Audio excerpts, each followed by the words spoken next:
નમસ્તે બાલ મિત્રો. તો ચાલો આજે આપણે જોઈશું ગુજરાતીમાં કાનામાત્રાવાળા શબ્દો. આ શબ્દો છે તે જ્યારે સાદા શબ્દો આવડી જાય પછી કાનાવાળા શબ્દો શીખવાના હોય છે, જેથી વાંચન કૌશલ્ય છે તે દ્રઢ થાય છે. તો ચાલો આજે આપણે શીખીશું કાનાવાળા શબ્દો. તો બધા છે તે મારી સાથે બોલતા જાજો.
હવે આપણે જોઈશું 3 અક્ષરવાળા. ચાલો.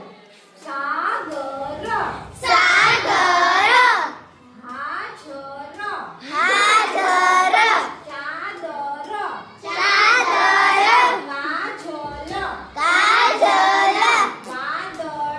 વાદળ, વાદળ, ગાજર, ગાજર, પાદર, પાદર, હસતા, હસતા, રમતા. હવે આ શબ્દો તમારે બધાય વારાફરતી બોર્ડમાં વાંચવા આવવાનું છે અને ઘરે હોમવર્કમાં પણ કરવાના છે. ચાલો. ને બાળ મિત્રો કે કાનાવાળા શબ્દો છે તે કેટલા સહેલા છે. હવે કાનાવાળા શબ્દો છે તે કોને કહેવાય? તો કે કોઈ પણ મૂળાક્ષર હોય તેની બાજુમાં સીધી લીટી હોય, એટલે કે આની માત્રા હોય તો તેને કાનાવાળા શબ્દો કહેવામાં આવે છે. હવે કાનાવાળા શબ્દો છે તે વાંચન ખૂબ જ સહેલું છે, તેના માટે મહાવરો જરૂરી છે. નાના બાળકોને રોજ એક વખત છે તે કાનાવાળા શબ્દો છે તે વંચાવવાથી તેને મૂળાક્ષરોની પકડ પણ મજબૂત થાય છે અને તેને કાનાવાળા શબ્દો પણ ખૂબ જ સરળતાથી આવડી જાય છે. તો આજ માટે આટલું જ. હવે કાલે મળશું. તો તમે પહેલાં અમારી ચેનલને લાઈક કરજો, શેર કરજો અને સબસ્ક્રાઈબ પણ કરજો. તો બાય, ટાટા.